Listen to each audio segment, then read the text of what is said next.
وہ اپنے حقوق کے حصول کے لیے جب لوگ اکٹھے ہونے شروع ہو جائیں گے، ان کٹ پتلیوں کو ایک دن لگے گا ختم ہونے میں. تو وہ یہ نہیں چاہتے کہ لوگ اور پبلک اپنے حقوق کے لیے اٹھ کھڑے ہوں. بنگلہ دیش کی مثال آپ کے سامنے ہے. جس دن ثوابی کا جلسہ ہوا اس کے 2 دن بعد بنگلہ دیش والا معاملہ آ گیا، تو آپ کے سامنے ہے یہ ڈرتے ہیں، اور اس ڈر اور خوف کی وجہ سے لوگوں کے اندر ایک مصنوعی قسم کا خوف پیدا کیا ہوا ہے. اس کے علاوہ ان کے پاس کوئی نہ اخلاقی جواز ہے نہ آئینی جواز ہے بیٹھنے کا. آپ کا ایک مشہور جملہ ہے، کچے کے ڈاکو جو ہیں انہوں نے نقاب اتار دیا، وہ پکے کے ڈاکوؤں سے بھی زیادہ، پکے کے ڈاکو جو ہیں وہ کچے کے علاقے سے زیادہ مشہور ہیں. آج کل انہوں نے یوٹیوب چینل بنایا، وہ کہہ رہے ہیں کہ سبسکرائب کریں. اتنی اوپنلی ان کے پاس ٹیکنالوجی ہے کہ آپ کچے کے ڈاکو چینل یوٹیوب بنا کے چلا رہے ہیں اور وہاں سے بیٹھے انٹیریئر منسٹرز کو کال ملا رہے ہیں.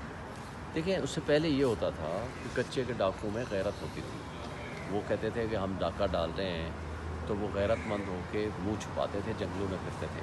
جب انہوں نے یہ کرتوت دیکھے پکے کے ڈاکو کے، تو یہ سب کے سامنے ڈاکہ ڈالتے ہیں اور دھمال مارتے ہیں اور اس کے اوپر پھر جشن مناتے ہیں، تو وہ بھی بغیرت ہو گئے.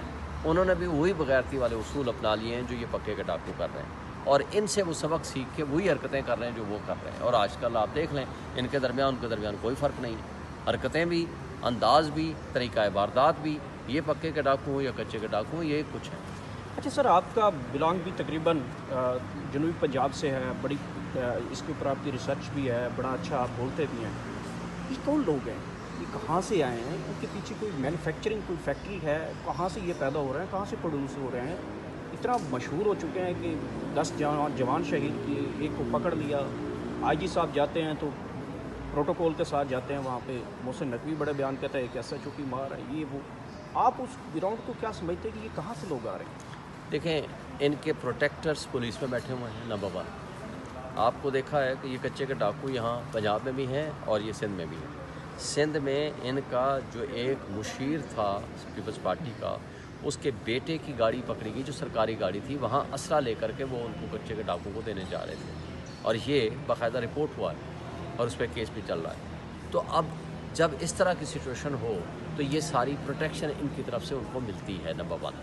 نمبر 2، جب آپ بے روزگاری کریں گے، جب آپ جمہوریت کے شب خون ماریں گے، جب آپ لوگوں کو روٹی پیسہ کچھ بھی نہیں دیں گے، جب آپ نوجوان ذلیل و رسوا ہوں گے، جب آپ لوگوں کو اٹھوائیں گے، لوگوں کو بند کریں گے، تو پھر اس کے نتیجے میں ری ایکشن پیدا ہوتا ہے، اور اس ری ایکشن کے نتیجے میں اس طرح کے گینگز بنتے ہیں.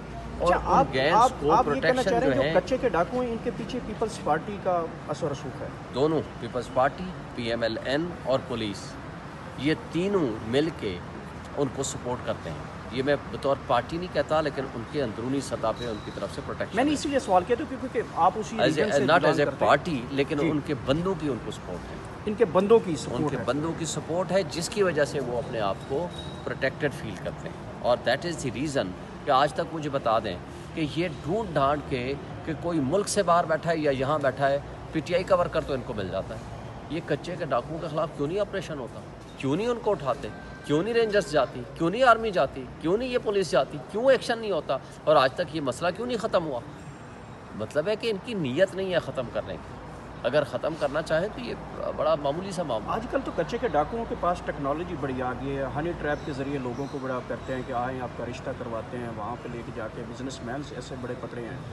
اتنی بڑی ٹیکنالوجی ان کے پاس ہے، ان کے پاس ٹیکنالوجی نہیں ہے پکڑنے سب کے لیے. کچھ اسٹیٹ ہے. کے پاس جب پوری اسٹیٹ اس بات پہ لگی ہوگی کہ شعیب شاہین سب سے بڑا دہشت گرد ہے اس ملک کا، مجھے بتا دیں کہ پوری ریاستی مشینری اس بات پہ لگی ہوگی کہ PTI کے ورکرز کو دہشت گرد بنانا ہے، کسی کو ڈیجیٹل دہشت گرد بنانا ہے، کسی کو دوسرا دہشت گرد بنانا ہے.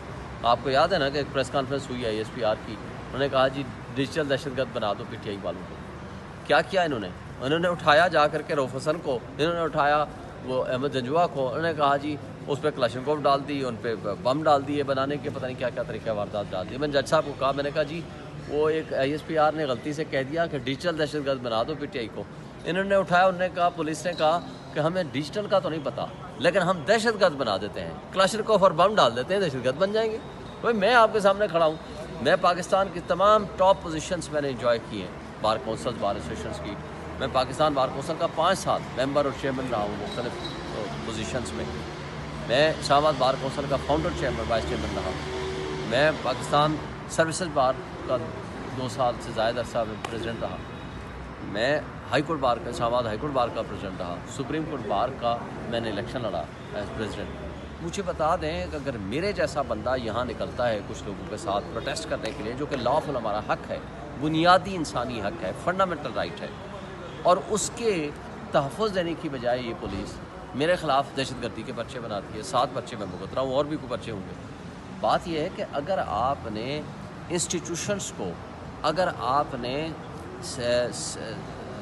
معصوم سٹیزنز کے خلاف آپ نے استعمال کرنا ہے سارے وسائل، اور پولیٹیکل وکٹمائزیشن کے لیے سارے وسائل استعمال کرنے، تو دہشت گرد تو کھلتے پھرتے رہیں گے، ان کو پوچھے گا کون؟ اگر واقعی یہ نیک نیت ہوں تو یہ ان کو ختم کر سکتے ہیں، اس دہشت گردی کو بھی اور اس ڈکیتی کو بھی۔ بلوچستان کا مسئلہ تھوڑا سا کمپلیکیٹڈ ہے، لیکن یہ کرنا نہیں چاہتے، ان کی نیت بھی نہیں ہے، ان کی انٹینشن بھی نہیں ہے، اور ان میں وہ کیپیسٹی اینڈ کوالٹی بھی نہیں ہے۔